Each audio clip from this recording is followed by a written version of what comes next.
Bien, mesdames, messieurs, bonsoir, rebonsoir, re-rebonsoir, pour ceux qui étaient là depuis le début, mais je vois que pas mal de nouvelles têtes, donc je salue les nouveaux arrivants. Je salue bien sûr le candidat Jacques Cresta, donc candidat PS, pour clôturer donc cette belle soirée d'échanges et de débats qui ont vocation, donc, pardonnez les redites pour ceux qui étaient déjà présents, donc qui permettent finalement, pour une grande première à l'université, de questionner les candidats à l'élection donc municipale de Perpignan, de se positionner, d'être interpellés, de répondre aux questions et d'appréhender un petit peu ensemble le projet des différents candidats sur la place de l'université dans la ville, sur la place de la jeunesse dans la ville et dans la politique de la ville, de les questionner également sur la place de l'université dans le développement économique, la place aussi de l'université pour ce qui concerne la vie étudiante, la culture, les transports bien sûr, c'est un sujet qui a déjà été débattu par ailleurs, on ne parlera pas, j'espère, de sécurité, je ne pense pas. Et donc de les questionner effectivement sous un autre angle, hein, un angle un petit peu décalé par rapport à ce qui se fait, même si ce qui a été fait précédemment était très bien fait, M. Meyer.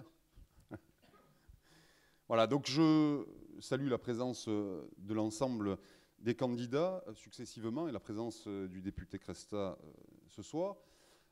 L'idée, bien évidemment, pour nous, Université de Perpignan, qui représente tout de même 10 000 étudiants et 900 personnels, qui est bien évidemment une institution forte du département en termes tant d'employés que bien sûr de budget et d'impact tant économique que culturel, de voir un petit peu quelle place est réservée à cette institution, à ces jeunes, à ces populations dans le programme et dans le projet des candidats à la ville.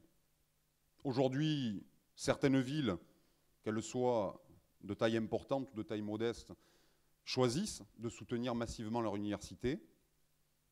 Nous allons voir si les candidats qui se succèdent, et le candidat Jacques Cresta ce soir, se positionnent par rapport à son université, à l'université qui nous appartient à tous, puisque je rappelle, malgré le fait qu'elle soit autonome, que nous sommes avant tout un service public, et de voir un petit peu quelle est l'ambition, finalement, parce que l'université, ses étudiants, ses enseignants, ses personnels administratifs et techniques ont une ambition forte pour l'avenir de l'université dans le territoire. Et pour mener à bien cette politique forte, il faut un accompagnement politique tout aussi fort, voire bien plus fort. Je tiens à remercier bien évidemment le candidat, je tiens à remercier les modérateurs, Didier Blanc et Sophie Masson, je tiens à remercier le partenariat aussi et à saluer le partenariat avec l'Indépendant, Frédéric Michelac, Julien Marion et les autres, à remercier aussi nos autres amis journalistes, Véronique Coy pour la Lettre-M, notre trublion Nicolas Codeville pour l'Archipel Contre-Attaque, et puis aussi bien sûr Olivier Meyer et l'ensemble des équipes de France 3 qui sont présentes. Voilà. Je ne veux pas être trop long.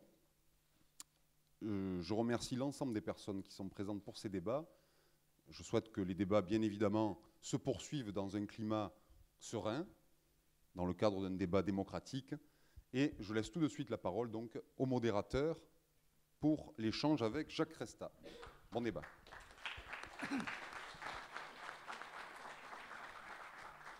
Bien, merci, Monsieur le Président.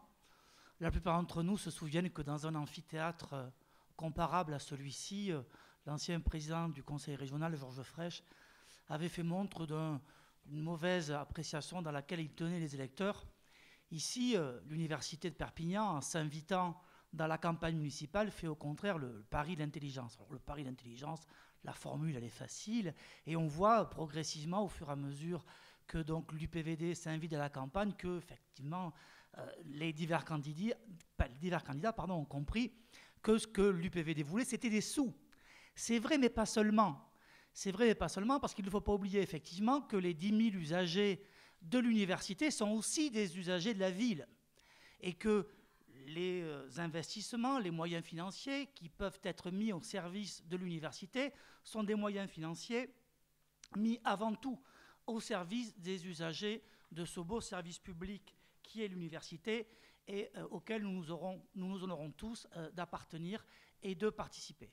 Et d'une certaine manière, Monsieur Cresta, vous allez pouvoir vous adresser à travers cet auditoire-là à tous ces usagers qui sont à la fois, encore une fois, ceux de la ville et ceux de l'université. Donc vous allez, je rappelle les règles du jeu, pour le dire simplement, vous allez avoir 5 minutes pour vous présenter votre projet, et ensuite, durant une trentaine de minutes, Madame Michalak, Madame Masson, qui est une collègue de l'université, et moi-même, vous poserons des questions, et ensuite, vous aurez environ 5-10 minutes de questions des journalistes, et un temps à peu près comparable pour des questions venant de l'auditoire. Merci.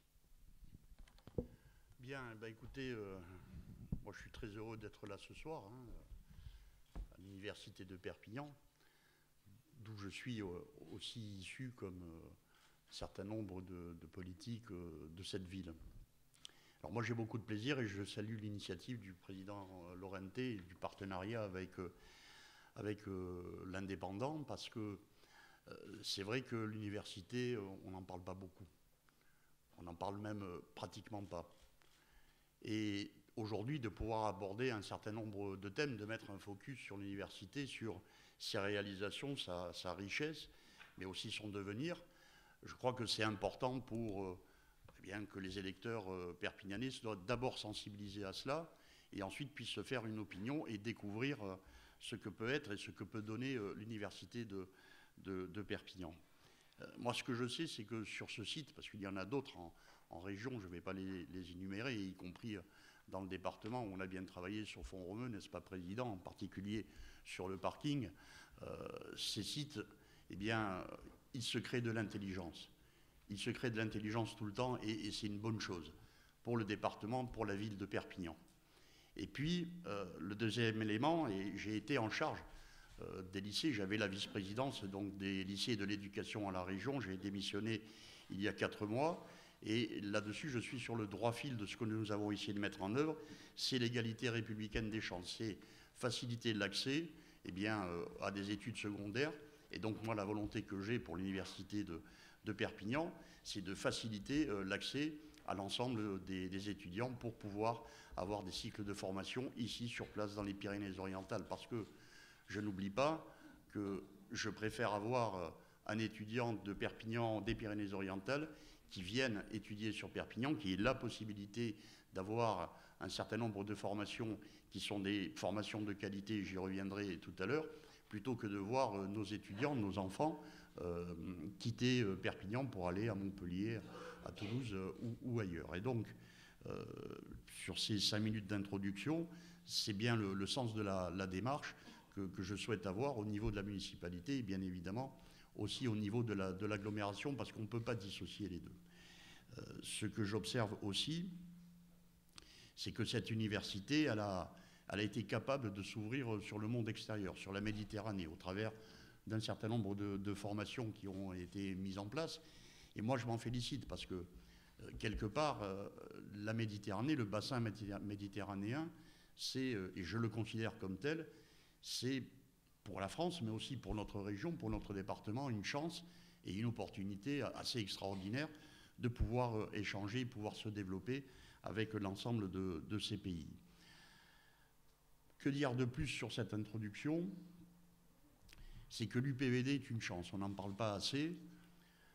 On a beaucoup évoqué l'agence de développement que l'agglomération de Perpignan a créée.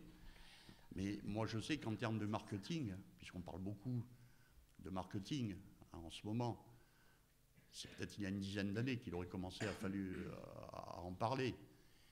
Mais à Barcelone, s'il y a des entreprises qui viennent, s'il y a des étudiants qui viennent, c'est pas forcément parce qu'il y a le Barça, c'est parce qu'il y a de belles et de grandes universités.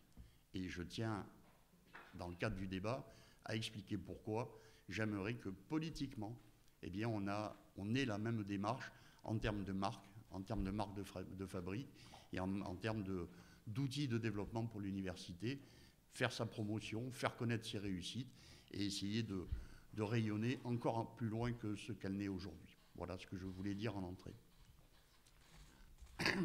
Donc, je vais tout de suite enchaîner avec ce que vous venez de dire.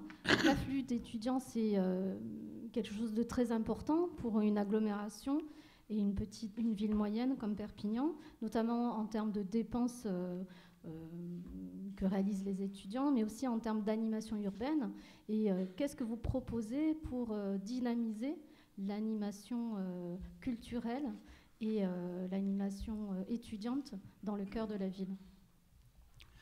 Alors, la difficulté, c'est qu'on a une ville qui est un peu éclatée. C'est-à-dire que les quartiers de Perpignan il n'y a pas forcément un lien très fort entre le centre-ville, et c'est le cas sur le quartier où se situe l'université de Perpignan. Il est clair qu'il faut rapprocher les étudiants du cœur de ville. Hein, ça, c'est une évidence. Et toute la réflexion, c'est comment on doit les rapprocher. Est-ce qu'on doit... J'ai vu qu'il y avait une proposition du maire candidat d'installer la fac de droit sur la dalle Arago. Mais est-ce que c'est du logement?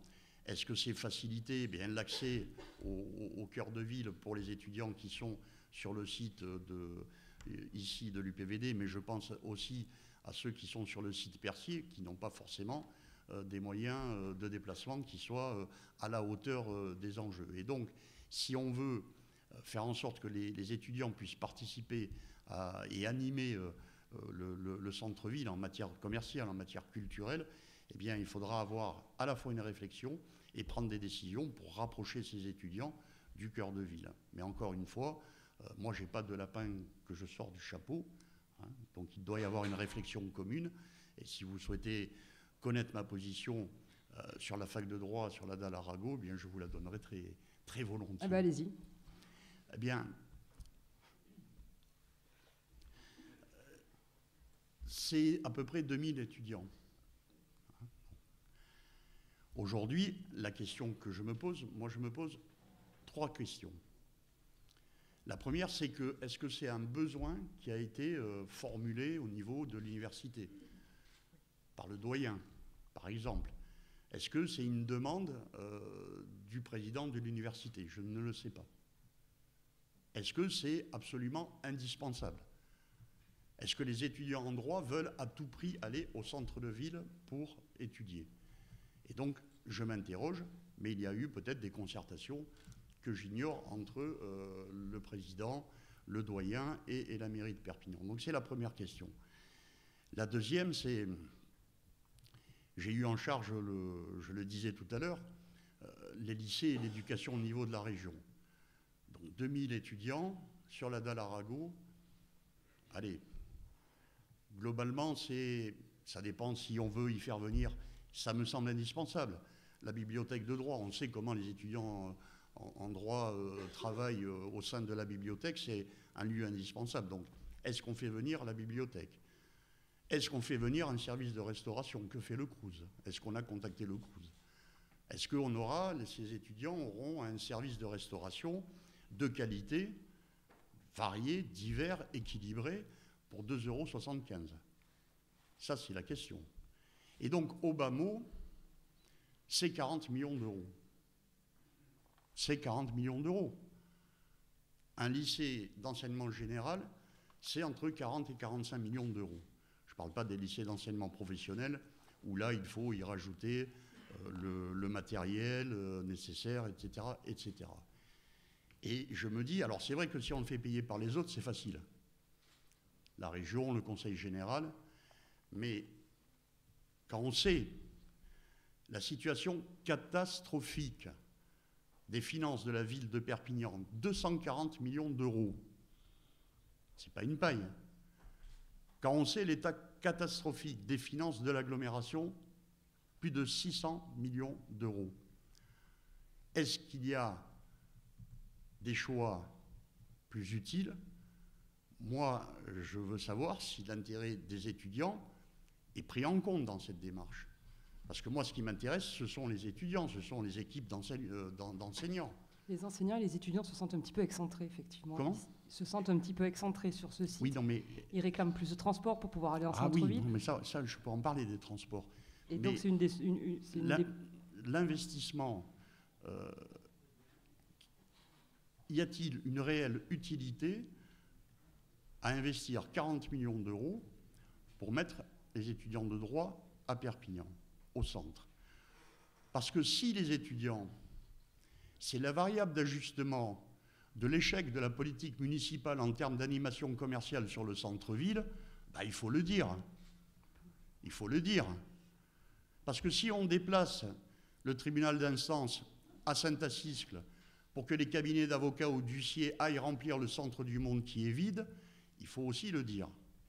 Mais si c'est véritablement un choix, et ça, je le prendrai en compte, avec un débat, une concertation, c'est à envisager. Mais il faut que ça soit directement utile aux étudiants et à leurs enseignants. Et troisième élément, est-ce qu'il y a eu des études d'impact? Parce qu'on me parle de dessin, mais est-ce qu'il y a eu des études d'impact? Est-ce qu'on a mesuré le départ de 2000 étudiants de droit ici, de l'université? Quel impact sur le moulin à vent?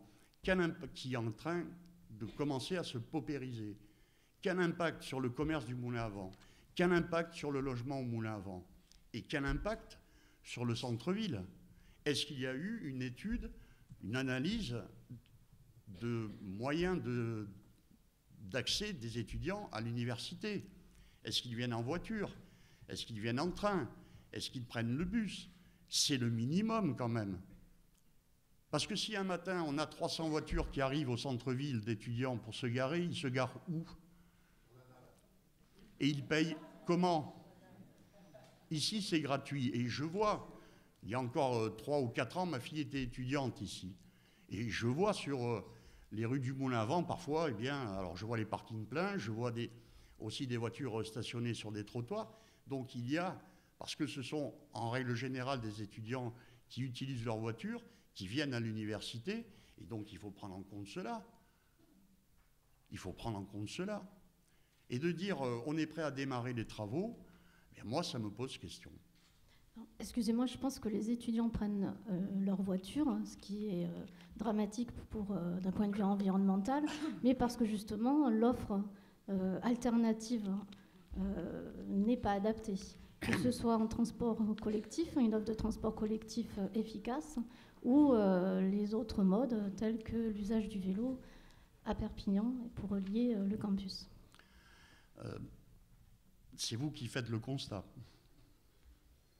Mais il y a des milliers de Perpignanais qui le font tous les jours. On est bien d'accord. Ça a été relevé dans le micro-trottoir lors du débat l'autre fois au Palais des Congrès. Mais pourquoi? Qui est sûr, en prenant le bus, d'arriver à l'heure au travail? D'arriver à l'heure à ses rendez-vous? Quel étudiant est sûr d'arriver à l'heure en cours? Surtout les jours d'examen. Qui peut dire « je suis sûr de prendre le bus et d'arriver à l'heure » C'est bien là où le bât blesse. C'est bien parce qu'il n'y a pas de plan de circulation sur Perpignan, une des seules villes en France où il n'y a pas de plan de circulation. Avec l'exemple qui a l'image, je pourrais être plus cruel, mais qui a l'image de la vision de la municipalité, c'est le boulevard Clémenceau, un coup en sens unique, un coup en double sens. Il n'y a pas de plan de circulation. Déjà un plan de circulation adapté. Deuxièmement, pour prendre le bus, eh bien, il faut que les bus puissent circuler rapidement. Ça ne sert à rien d'avoir un trambus engoncé dans des embouteillages ou qui lui-même crée des embouteillages sur l'avenue Paul-Alduy parce qu'il n'a pas de desserte de stationnement quand il doit s'arrêter à un certain nombre d'arrêts.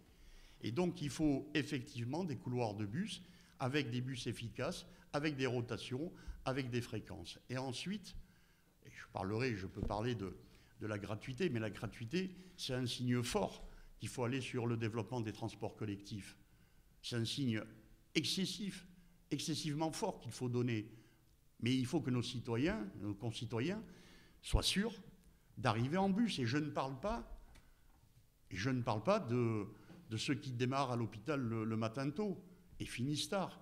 Je ne parle pas de ceux qui, tout le monde plus ou moins dans sa vie a travaillé l'été ou autre dans des grandes surfaces où on embauche à 6 heures du matin. Il n'y a pas un bus pour les amener. Et donc il nous faut aussi, très concrètement, un plan de développement urbain établi avec les entreprises, les grosses entreprises. Et ça, c'est un travail de concertation à faire. On pourrait aller plus loin, il faut aller plus loin. Il faut aller plus loin avec des parcs relais, mais ça a un coût. Des parcs relais surveillés, pas un morceau de terre où on pose les voitures, avec des navettes spécifiques qui arrivent avec un cadencement régulé et rapide, surtout aux heures de pointe.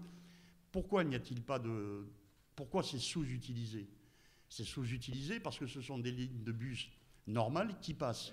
Si vous arrivez, vous déposez votre voiture, vous avez loupé le bus de 5 minutes, vous attendez 20 minutes le prochain bus. Vous venez une fois, vous venez 2 fois et vous ne revenez plus. Donc c'est cette réflexion qu'il nous faut conduire. Mais il y a aussi d'autres éléments. Si je peux. Hein. D'abord, on a un extraordinaire paradoxe, c'est qu'on doit être la seule ville en France où maintenant la gare tourne le dos au centre-ville. Vous voyez l'avenue de la gare. Il n'y a personne. Regardez les commerces. Allez vers 18, 19 heures. Mais la gare va devenir un outil indispensable du déplacement. Et donc, il faut travailler sur le report modal. Vous avez le train à 1 euro qui fait Prades-Perpignan. 50 000 voyages par an. Aujourd'hui, 150 000. 2015-2016, vous allez avoir le train à 1 euro de Cerbère à Narbonne. Surtout que sur le Cerbère-Perpignan, eh bien, il y aura des facilités d'augmenter le cadencement, puisque maintenant, les TGV passent sur l'autre ligne. Donc ça veut dire qu'il va y avoir la logique, mais elle devrait être là, une logique municipale. Elle devrait être d'anticiper cela et de dire comment ces voyageurs, ces étudiants, hein, comment, à l'arrivée en gare de Perpignan, eh bien, on les récupère et comment on les transfère sur leur lieu de travail, sur l'université. Il nous faut avoir cette réflexion. Si on ne l'a pas, eh bien, ça sera comme l'arrivée du TGV. Ça fait 3 ans qu'on l'attendait. Est-ce qu'on s'y est préparé? Non. Et donc, il faut d'ores et déjà s'y préparer. Et j'en finirai, puisque ça a été évoqué avec le tram. C'est beau, le tram. Mais en site urbanisé, comme ici à Perpignan, en site propre, c'est-à-dire non urbanisé, c'est 10-12 millions d'euros. En site urbanisé, comme c'est le cas, nous sommes entre 18 et 20 millions d'euros. C'est-à-dire, c'est 200 millions d'euros. Est-ce que la ville, est-ce que l'agglo a les moyens de réaliser cela? Par contre, parce que Perpignan va se développer, parce qu'il y a 4500 habitants qui arrivent chaque année dans le département et qu'il y a une certaine partie qui viennent habiter à Perpignan. Eh bien, dans un projet municipal, il y a l'immédiateté, il y a le projet sur un mandat, et puis il y a la ville que l'on veut voir dans 20 ans. Comment elle va se développer à l'est, à l'ouest, au sud. Donc c'est cela qu'il faut organiser. Et c'est par rapport à cette vision de la ville dans 20 ans qu'il faut mettre en place des transports collectifs et se développer en fonction de ces trames de déplacement. Et donc il faut avoir de l'anticipation.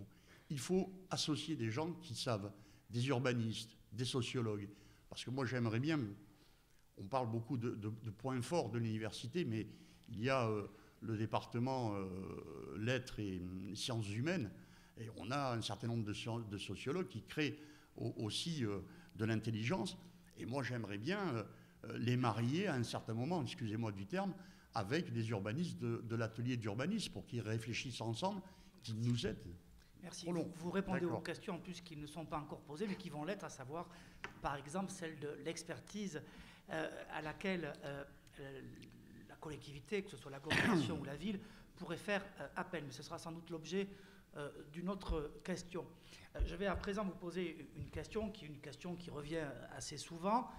Il est vrai qu'il y a plusieurs points d'entrée. Vous avez parlé de gratuité. On parle très souvent de gratuité. Il y a quelque chose qui est très peu onéreux, qui est souvent gratuit pour les étudiants boursiers. Ce sont précisément les droits d'inscription et par définition l'accès à l'université. Donc l'accès à l'université est gratuit et on peut penser que précisément parce que c'est gratuit, ça ne vaut pas grand-chose. En réalité, ça vaut beaucoup.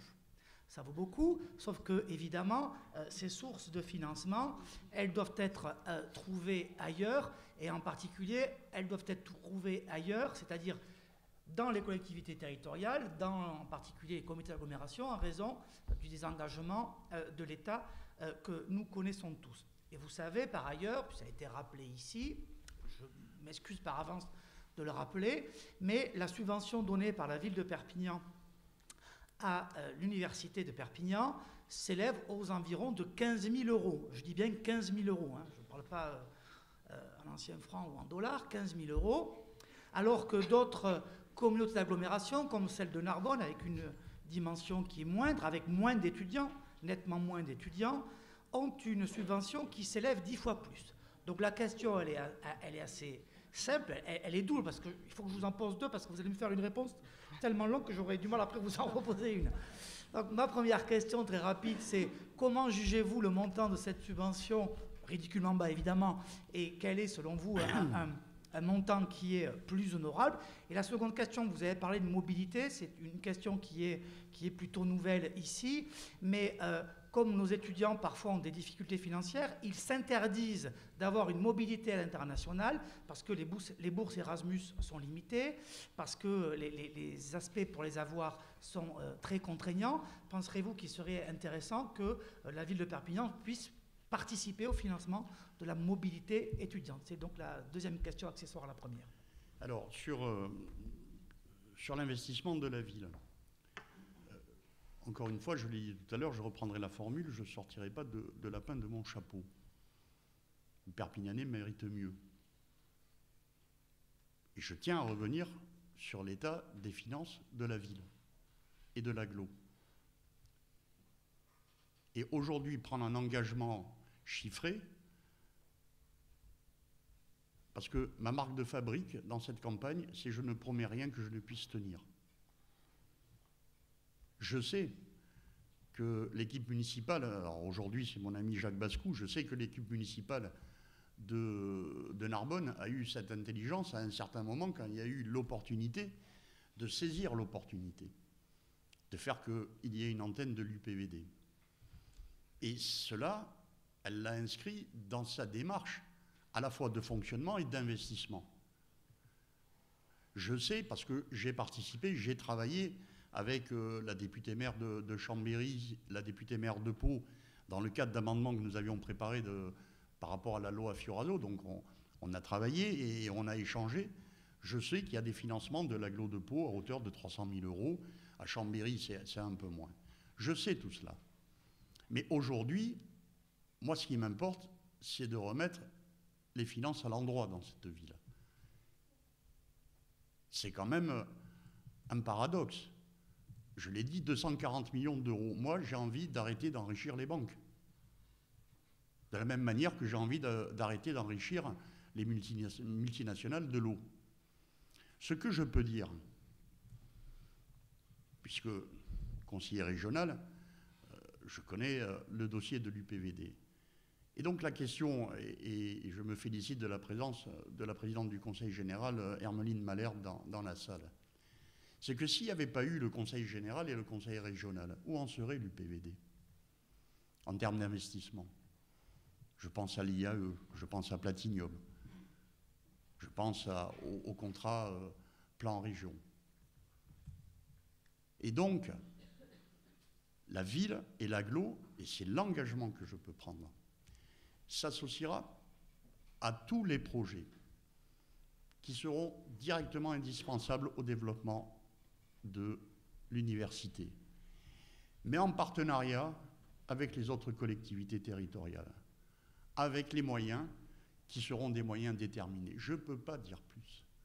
Par contre, ce que je peux dire, c'est qu'avec les financements européens qui vont être maintenant gérés par la région, 1,2 milliard d'euros, avec le contrat plan région qui va être élaboré pour les 5 années à venir, à peu près 600 millions d'euros. C'est-à-dire quasiment 2 milliards d'euros de capacité. Alors, il y a des fonds européens qui sont fléchés, agricoles, enfin agriculture, etc. Mais globalement, c'est plus d'1,5 milliard d'euros de disponibilité d'investissement, mais sur des projets. Pas le tiroir caisse, sur des projets. Et je sais, et je poserai peut-être une question sur l'incubateur. Oui, justement, on en parlait. Peut-être. Et vous allez dire que vous n'avez pas de la peine à votre chapeau. J'ai lu... Non, mais j'ai lu l'Indépendant. Oui. Voilà. Mais c'est parce qu'on en a parlé. Il n'y aurait pas eu ce débat. On en avait parlé il y a quelques mois avec le président Lorente. Donc, c'est une évidence. Et donc, il faut utiliser cette force de frappe financière pour monter des projets. Et à ce moment-là, eh bien, on permettra à l'Université de Perpignan de rayonner encore plus. Je crois que par contre, la municipalité peut faire sur la vie des étudiants, sur la vie de tous les jours des étudiants. J'ai parlé des transports. Ça peut être par des aides aux associations d'étudiants. Ça sera, parce qu'on sait, on sait très bien qu'il y a à peu près un étudiant sur deux, globalement, qui travaille pour payer ses études. On sait qu'il y a des problèmes de pouvoir d'achat. Et donc, essayer de remettre du pouvoir d'achat, c'est une des possibilités de la municipalité. L'autre possibilité de la municipalité, c'est de réfléchir à un aménagement en centre-ville par rapport à du logement. Mais du logement bien conçu, en liaison avec le Crous, en liaison avec l'office HLM, en travaillant sur la récupération d'un certain nombre de logements. Le logement aujourd'hui, c'est plus forcément des chambres de CTU. On sait que les étudiants, par la force des choses, mais aussi parce que c'est peut-être devenu un mode de vie, sont sur de la colocation. Et donc, travaillons à développer du logement en centre-ville avec ces formes de colocation. Et il y a Excusez-moi, oui. Pardon. Avez-vous envisagé le nombre de logements nécessaires? Là encore... Et le site, les lieux? Il faut retravailler sur le cœur de ville. Parce que tout à l'heure, mon discours, c'était un discours... Le cœur de cible, c'était les étudiants. Mais je comprends les commerçants. Mais les étudiants, ils y sont pour rien s'il y a eu 105 000 m² de surface commerciale autorisée autour de Perpignan. Ils y sont pour rien, les étudiants. Et je comprends qu'il y ait plus de 200 boutiques qui est fermées au cœur de ville avec cette concurrence. Mais il y a le cœur de ville et il y a ce qu'on voit moins dans les quartiers. Saint-Martin, Mayol, Bavernais, Moulin-à-Vent. Et donc il faut qu'il y ait une action de la municipalité forte pour reconquérir ce cœur de ville, en matière de logement, en matière commerciale. Il faut qu'il y ait la capacité d'intervention de la municipalité sur le logement au travers d'un fonds, d'un office foncier, qui puisse faire de la préemption, qui puisse porter des projets d'aménagement 2, 3 à 4 années et ensuite, bien évidemment, récupérer les fonds investis. Il s'agit de tout cela. Il s'agit de tout cela. Il me faudrait 1 heure de plus pour en débattre avec vous. Donc, poser la question se revoir, Donc l'université, c'est un facteur d'accumulation du capital humain et de diffusion création d'intelligence. Du progrès. Donc la question, on y vient sur le soutien, votre soutien au projet de l'incubateur de l'UPVD. Il est évident. Alors plutôt que de mettre 40 millions, sauf s'il y a un besoin absolu, s'il y a une demande forte, si j'ai des manifestations d'étudiants en droit et d'enseignants me disant il faut, bon. Mais je préfère mettre de l'argent dans l'incubateur, c'est 2-3 millions d'euros. Et ça va servir à tout le monde. Ça va permettre à de jeunes diplômés d'essayer de commencer à travailler et à monter des start-up. J'ai vu à Kinao. Je connais les domaines d'excellence de l'université, il y en a d'autres à développer. Mais la politique, c'est faire des choix. C'est faire des choix. Et éviter de faire des erreurs, à la fois financières et de stratégie. Parce que quand je dis plus de 600 millions d'euros de dettes, pourquoi faire? Ça, c'est la question que doivent se poser les Perpignanais et les étudiants. Mais j'irai plus loin. L'université est partie prenante de plein dessus d'entreprises. On est d'accord. Il y a un hôtel d'entreprise qui va ouvrir. Vous avez la présidente du conseil général qui est derrière. Et donc, il faut travailler à cela. Mais j'ai un autre exemple. Et c'est dommage, il ne concerne pas l'université. C'est une école privée d'ingénieurs robotiques et informatiques qui s'appelle Imerir, que vous connaissez. Eh bien, en plus, souvent par la voie de l'alternance, là, ils créent aussi de l'intelligence. Ils forment des ingénieurs robotiques et informatiques. La difficulté, c'est que beaucoup s'en vont. Beaucoup s'en vont parce qu'on leur propose 1500, 1600 euros. Alors qu'ils savent très bien que 3 mois après, à Lyon, je ne parle pas de Paris, eh bien, ils auront 3000, 3500 euros de salaire. Et ils savent que 3 ans après, ils vont être en capacité de monter une start-up. Eh bien, il y a une belle entreprise sur TechnoSud qui est complètement méconnue. Parce qu'on a toujours capacité à dire on n'est pas bon, on est mauvais. Moi, je suis sorti, j'ai vu le débat, si je fais une petite incursion, j'ai revu le débat qui a eu lieu la semaine dernière à la télé, mais c'était la sinistrose. C'était la sinistrose. Pour ceux qui ont eu l'occasion, moi je l'ai vécu, mais je l'ai écouté ensuite sur France Bleu, et je l'ai vu, mais c'était la sinistrose. Et il faut aussi de l'optimisme. Et donc on est en capacité, on a une belle entreprise qui s'appelle Printel. Printel a décidé de maintenir son laboratoire de recherche et de développement sur Perpignan. Et le recrutement, il s'est fait chez Imerir. C'est-à-dire comment on adapte à la fois la formation et, j'aime pas le mot, mais c'est comme ça, l'employabilité. Et ces ingénieurs, s'ils sont restés ici, c'est pas parce qu'ils sont payés à 1500 euros et qu'il fait du soleil, vous comprenez bien. Et ces ingénieurs-là, dans 2 ou 3 ans, ils vont être en capacité de monter leur propre start-up ou petite entreprise. Et donc là, il faut... L'Indépendant est d'ailleurs venu faire un reportage sur cette entreprise. Et donc, il faut qu'une municipalité, une agglo, développe des capacités de veille pour voir ce qui se fait sur leur territoire, qu'est-ce qui se fait de bien et comment on peut les aider, comment on peut développer, comment on peut accompagner.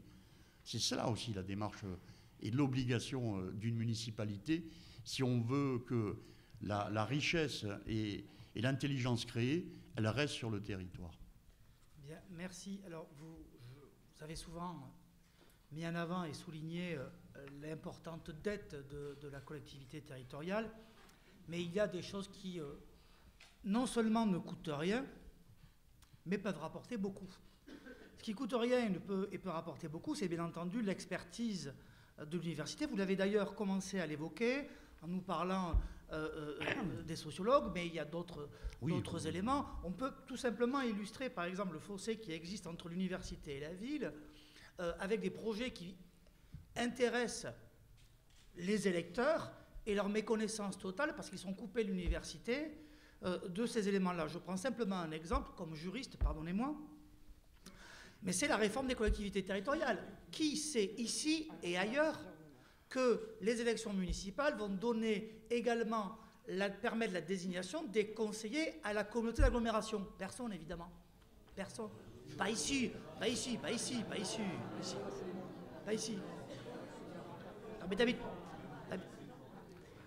Non, mais vous comprenez bien que l'exemple, il est évidemment mal choisi, mais il signifie bien par là, et vous savez mieux que moi, qu'il y a cette coupure sur l'expertise et le savoir qui peut être développé ici et la ville. Donc la question, elle est très très simple. De quelle manière pensez-vous vous appuyer sur ces diverses expertises qui font la fierté de notre belle université? De la même manière que je compte m'appuyer sur l'expertise dans d'autres domaines. C'est-à-dire, moi, je suis à la fois un homme de dossier et un homme de terrain.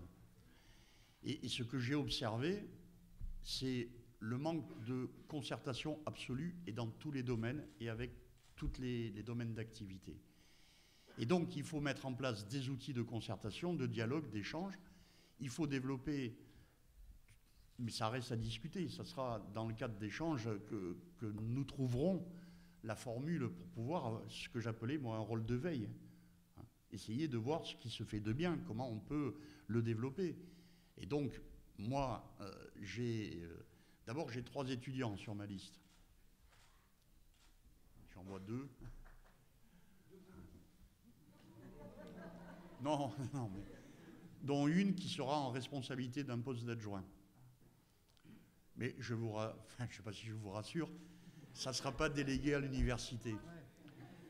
Mais j'aurai un poste d'adjoint délégué à la jeunesse, à l'université et à la vie étudiante.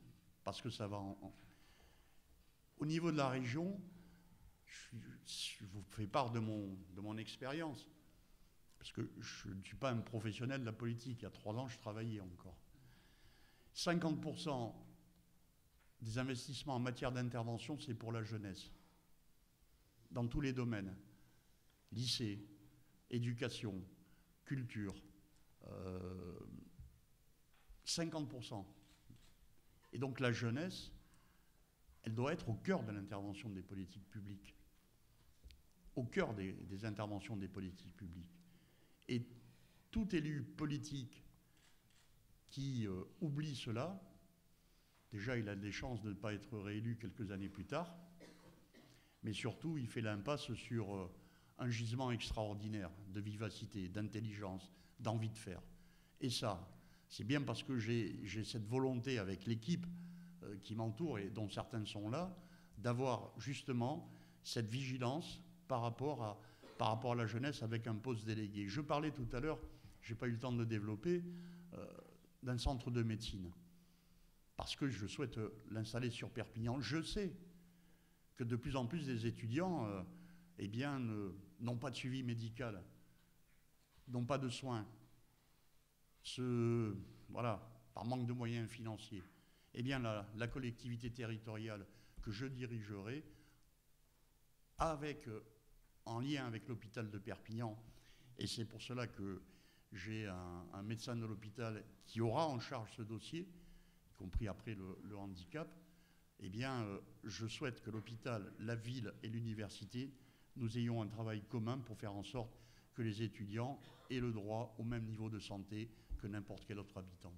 Pour revenir à la question, comment vous utiliseriez les expertises de la faculté? Ça pourrait prendre quelle forme?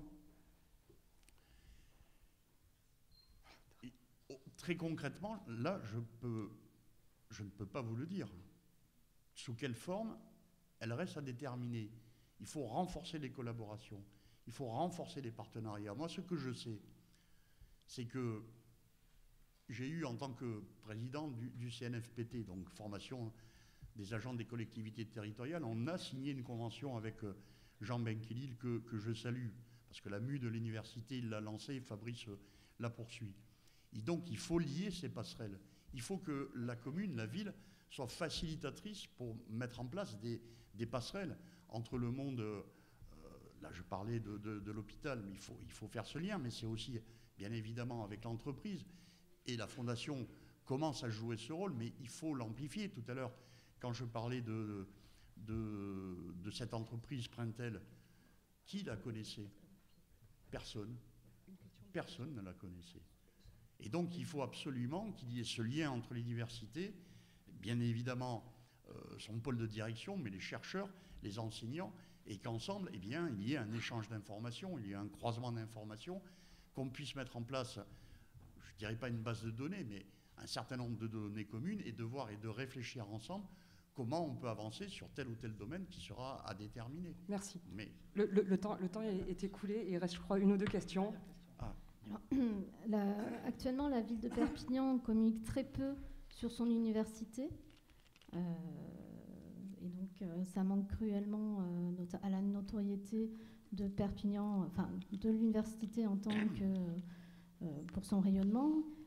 Quelle va être votre politique en matière de communication sur l'outil d'identification, voire de métropolisation, qui est l'université de Perpignan?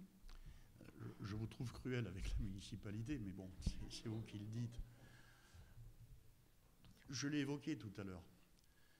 L'agence de développement, parce qu'il y a la mairie, il y a l'agglo, hein, je veux dire, il faut le voir à une échelle un peu plus spatiale et de développement. Déjà, l'agglo ne tournera plus systématiquement le dos à la région et au département. Déjà. Deuxièmement, je l'ai évoqué sur l'agence de développement, ça fait 10 ans qu'elle aurait dû être créée. 10 ans. Mais avec des professionnels. Avec des professionnels qui ont un carnet d'adresses, qui sont en capacité d'aller chercher des entreprises. Et dans ce cadre-là, dans cette démarche marketing, puisque c'est ce que l'on souhaite développer, l'UPVD a toute sa place. Alors il y a l'USAP, bien sûr, mais il y a aussi l'UPVD. Il faut qu'on puisse être en capacité de montrer la richesse de cette université, de montrer la création de valeur ajoutée qu'il peut y avoir en travaillant avec l'UPVD. Ça doit être le fer de lance, ou un des fers de lance de la communication, et je le dis, je pense que ça fait plaisir à Fabrice, nous sommes un pays méditerranéen. Notre ADN, c'est la Méditerranée, c'est la catalanité. Mais notre ADN, c'est aussi l'université. Je rappelle sa création historiquement une des plus anciennes. Et donc, c'est tout cela. Il ne faut pas vendre que notre soleil, il ne faut pas vendre que la mer, il ne faut pas vendre que la montagne, il faut vendre le tout avec l'université, avec des outils qui sont des outils performants. C'est cette réflexion et une véritable communication. Bien sûr, l'USAP, mais encore une fois, s'il y a des entreprises qui s'installent, s'il y a des chercheurs, si... D'ailleurs, le numéro 3 de la liste de Jean-Marc Pujol n'arrête pas de dire qu'il faut aller étudier à l'université de Barcelone. Vous pouvez le lire. Pardon, excuse-moi, mais pour promouvoir l'université de Perpignan, puisque c'était la question, eh bien, concrètement, il faut utiliser, quelle forme ça peut prendre? Il faut mutualiser déjà les moyens. Est-ce que vous voulez en faire un outil de développement de marketing territorial, par exemple? Il me semblait que c'est ce que je venais de dire, Frédéric. Ah. Non? Vous n'avez pas compris ça? Merci, c'est le moment des questions, à la fois des journalistes et du public. Peut-être que ceux qui vont maintenant poser des questions auront plus de chances que nous, ils auront peut-être des réponses. Bien, Monsieur Codeville. Non, mais très large. Alors, je sais que vous êtes ami de la chlorophylle. Que je suis, pardon. Ami de la chlorophylle. Que vous êtes aussi l'ami du soleil, de la mer, etc. Et ça tombe bien parce que cette université a une compétence dans le solaire. Comme je suis persuadé que vous serez élu, je me dis, il va utiliser la compétence de l'université pour en faire une ville à énergie positive. Explique-nous comment. Écoutez, je ne reviendrai pas sur la dette. Mais je veux que l'on puisse se projeter dans les 20 ans qui viennent par rapport au développement de Perpignan. Je sais, on parlait des bus tout à l'heure.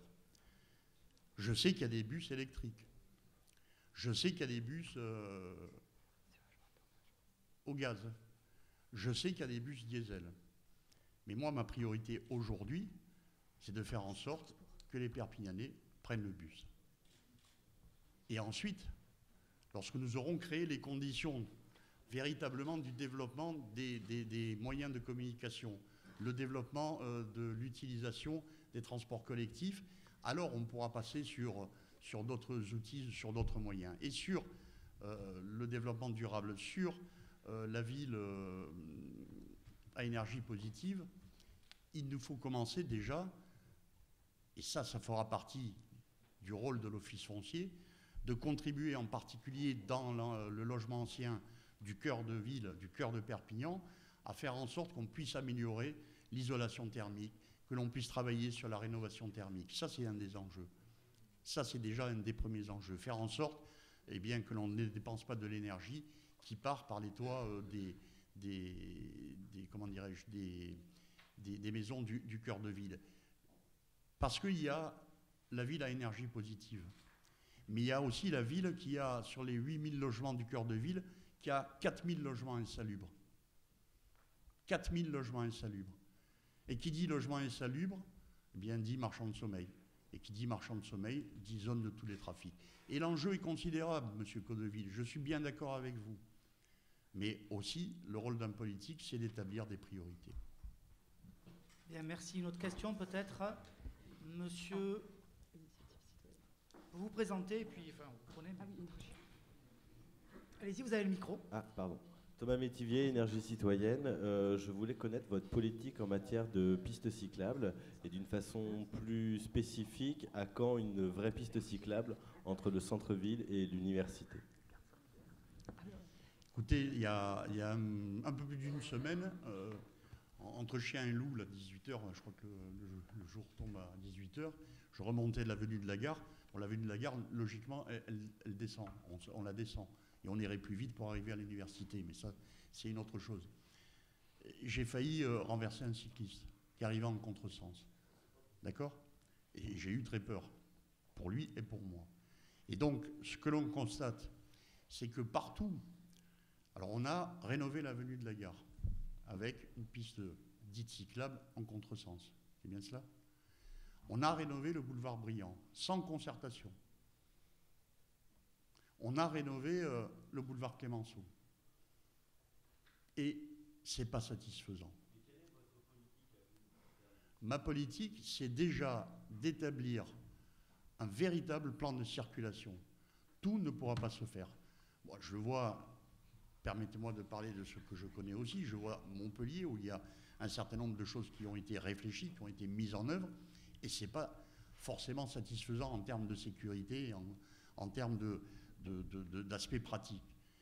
Ensuite, sur cette construction, ce développement de la ville, eh bien, il faut absolument intégrer, je le disais tout à l'heure, les transports collectifs, les pistes cyclables. Il faut utiliser les berges de la Tête pour peut-être en faire une coulée verte et faire circuler, permettre une circulation.